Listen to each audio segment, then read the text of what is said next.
All right, we're looking at a few problems here on page 480.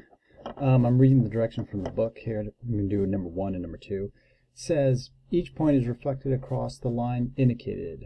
Find the coordinates of the image, the new image.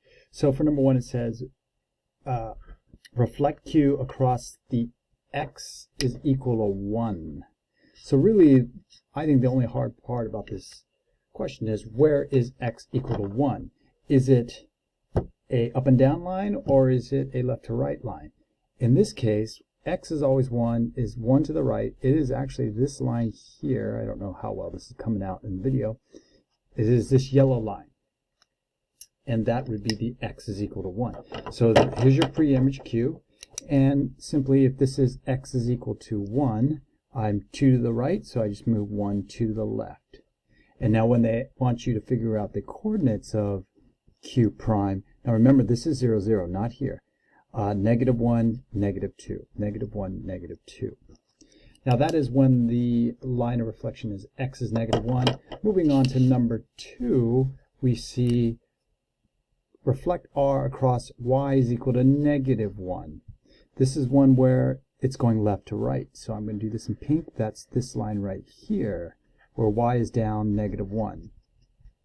Y is negative 1. And so if R is above it by 3 spots, the R prime would be 3 below that pink line, and so it would be right here, and then our answer would simply be negative 1, negative 4. And that's how you would do 1 and 2 and the reflect. Okay, I'm going to move on to number 12 here. You have this, I've already set it up in advance. You've got this triangle JAR. We're going to reflect it. Now, number 12 and number 13, it actually is an equation of a line here. It says y is equal to negative x. In the past, it would simply just say x is 1, just a straight up and down line, or y is negative 1 in a straight left to right line. There's both x and y. So this is, if you know how to graph, this is your y is equal to mx plus b. The b in this case, the slope is negative 1, the b is 0. So if you were to graph this line of reflection, and I'll do it here in red, I cross at 0 because there's no number here in the back, and I have a slope of negative 1, which is the same as 1 up, 1 across in a negative direction. So 1 up, 1 across, 1 up, 1 across, and then this is your line of reflection here. And okay, so that's part of it. That right there is already different. But the next part is, well, how do I reflect something that is kind of crooked at an angle pace? Now this is where we got to focus in on one point on this red line. I'm going to highlight this point 0, 0. And what you want to do, like I'm going to focus in on point R. Point R with the new R is going to, when I connect the new R with the old R, it's going to be perpendicular bisector with this line of reflection. Okay? Okay, so again, we are going to focus in on each one of these points in relationship to this point here. Now I'm going to just start with R. Now, what you want to do is basically count to get to this middle. I'm going to use pencil here as well. This one goes to get from here, point R, to the 0, 0, which is on the red line. It's 1 up, 2 across, like this. To figure out where the new R is, do the opposite reciprocal of that, 2 up and down, 1 across. So from here, so again, to get to R to the middle, it's 1 by 2, and then we're going to do the reverse for the new R. It's going to be 2 by 1, and this is going to be where the new R is. Now, if I took a pencil and a ruler, and I just connected R to R, the old R with the new R, what you'll notice is I'm perpendicular bisector. I'm the same distance here to here, here to here. It would be on the perpendicular bisector. Okay? So let's try J here. I'm just kind of writing this information. To go from J to a point on the red line, it's 4 spaces up, 1 across. So we're going to do the reverse of that. 1 up and down, 4 across. So 1 up and down, 4 across in a negative direction. So J is going to be right here. This would be your J prime. Again, if I had a ruler, I can connect new J with old J.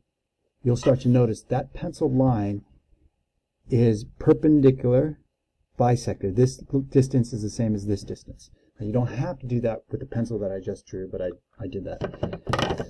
And finally, there's point A, the new A. So this one is going to be 5 up and down, 3 across. So do the reverse of that, 3, 5. So I'm going to go 3 down and 5 across, which would make my J right here. Wait a second. 3 and then 5 right here. So this would be my new A. And then when I connect my 3 points, you're going to see something quite unusual. You're going to see a flip, a reflection. Oh, by the way, the old A to the new A, if I take a pencil, this line here in pencil would be a perpendicular. You can kind of tell that it's 90 degrees, perpendicular bisector. This is how you would do. You literally just count from one point to a point on the red line. I could have picked this point here on the red line. You could have went, 4 across, 7 down, but then do the opposite reciprocal of that. If I went from this point, 7, 4. Again, with R, it's 1, 2. So then go 2, 1. Do the opposite reciprocal. What you'll notice here, and I'm going to rotate this red line to where it's straight up and down. If I fold my paper right there on that red line, each of the points within the triangles would be right on top of each other. The J with the J, the A with the A, and the R with the R. And it's a perfect reflection. But these are going to be really tough. You're going to have to count your spaces to get to a point that is on the mirror, on the line of reflection, and do the opposite reciprocal of it away from that point. And that is number 12. Okay, we're going to close out today's work with number 28 here. It says find the image of 0, 0, so I'll put a 0 here. Point O, after 2 reflections. First one across line 1. In this case, for number 28, line 1 is y is equal to 3. And line 2, and I'll do this in pink, that's the x-axis. So you're going to do 2 movements. First, we're going to do one off of line 1, which is y is equal to 3, so that's right here in yellow. So this 0, 0 dot gets moved. I'm 3 below it, so now I move 3 above it. And this will be O prime with a single tick. And then I do a flip off of the x-axis, and of course this is the x-axis here. So this O prime, compared to the pink, it's 6 above it, so just go 6 below it, 3, 3, and then this is O double prime. If they want the location points, it'd be 0 left to right, down, -6. So do one flip, do a second flip, depending on your line of reflection.